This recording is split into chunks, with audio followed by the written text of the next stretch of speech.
Hello, my dear friends. This is Rabbi Aharon Dobinsky coming to you today from the holy city of Jerusalem, in the beautiful state of Israel. I want to talk to you about something that's very important in regards to how you live your life and how you proceed. How do you move forward on this? There are two things that I'd like to discuss with you today specifically. One is kavana and one is belief. I know. We all believe. We all believe there's a God above. We all believe that to some extent or another, He has powers that we do not understand and that we don't control. So, we'll get back to that in a moment. First, I'd like to talk to you about kavana. Kavana is intent. What is your intent when you pray? Well, a lot of us have been doing it so long that sometimes our prayers are more like a buzzsaw.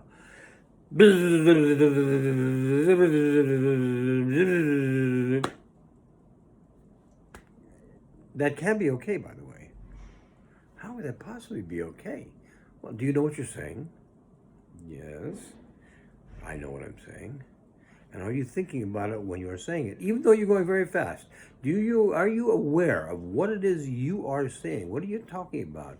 What do the words mean? If you do this in English, it's pretty easy for you. If you do this in Hebrew, it could be a little bit more difficult for some of us because we don't have such perfect Hebrew.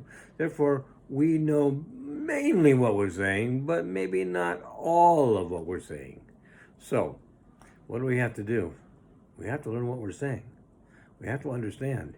You can sometimes go through a page in a matter of seconds. How? Because you know exactly what you're saying on that page. What are the prayers you're saying? Now understand, I'm not talking about your hitbodedut. I'm talking about prayers out of a siddur. Your hitbodedut should be much slower because you want to think about it very carefully because you're not reading something that somebody else wrote. At this point in hitbodedut, you're saying what you think is important to say. It's all up to you and your relationship with the Kadosh Baruch Hu. And because of that, you need to take your time on that one. On the other things, you didn't write them. Somebody else wrote them, said these need to be said, and you say them. That's good. There's nothing wrong with that.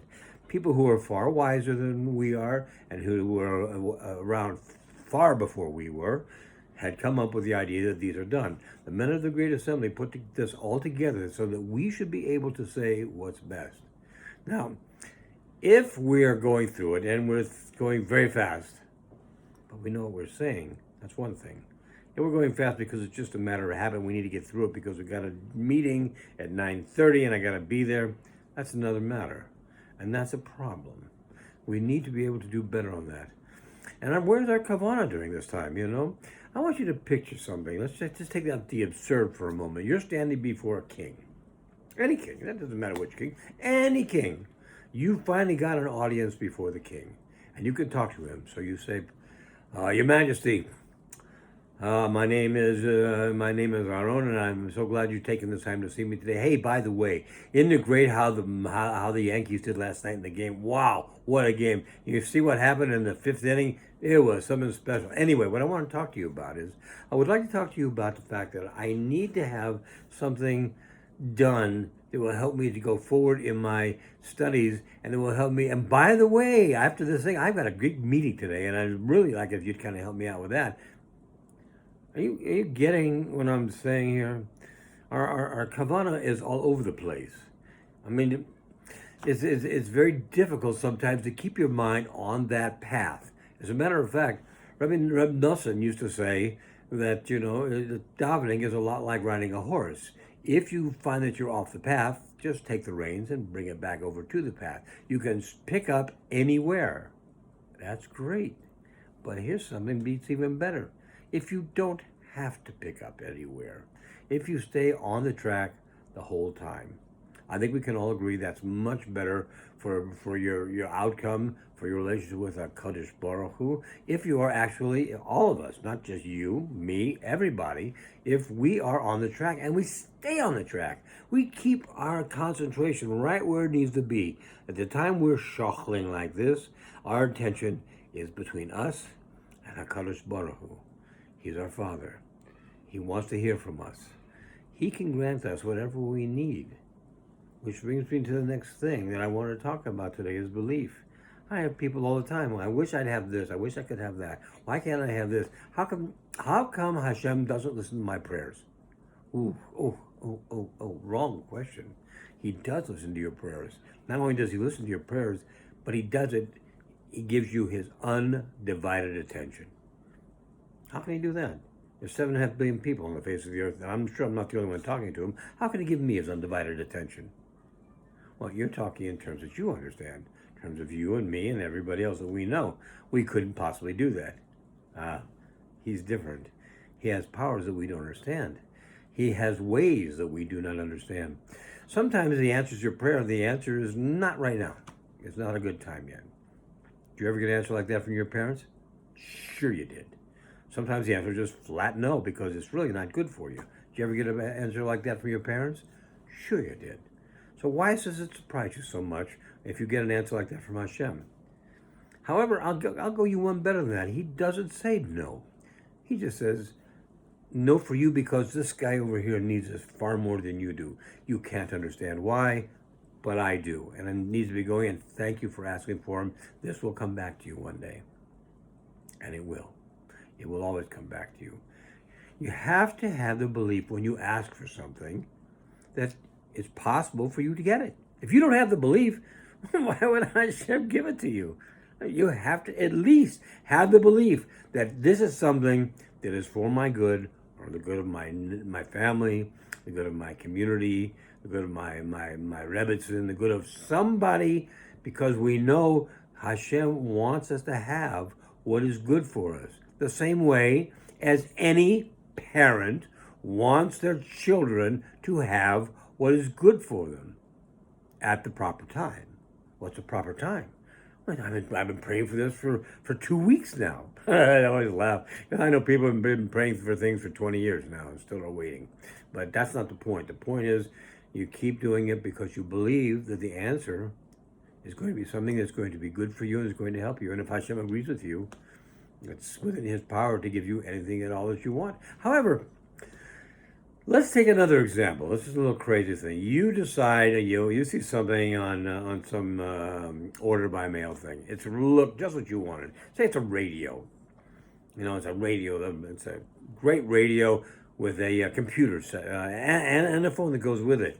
And you order it. And it comes to your house in a big box. And you open the box. And it's in pieces. Not because it's broken, because that's how it was shipped. You didn't read the fine print that told you have to put this together. Well, you or me or most ordinary people would look at this and go, I have no idea how to put this together. How am I supposed to put this together? So what you do is we go hunting for somebody who can do that. Same as we go hunting for a Rav when we want something from Hashem. So we go hunting, we find somebody. They come to our house, they look at this thing and say, hey, no problem. The same way as when you ask Hashem something, he goes, hey, no problem. So you sit there and you watch this guy and you don't say how long this take. You just assume, 15, 20 minutes, half hour tops. You'll have it all in one piece. You'll be able to use what you bought. So you're watching him. You're watching him put this together. And he's working, and he's working, and he's working, and he's working. And the more he works, the more impatient we grow, because he's still not got it done. Now, if we knew how long it would take, great. If he sat down and he said, well, it's going to take about 3 weeks to get this all put together the way you really want it. But he doesn't. He doesn't say that to you. Just like when you ask Hashem for something, and you ask him what you're looking for, you're expecting it, much like your box, to be ready to use now, today, tomorrow at the latest, maybe next week. But we don't know that. The problem is we don't know how long it takes. He knows exactly how long it takes, but we don't know how long it takes. So we're sitting here looking over his shoulder.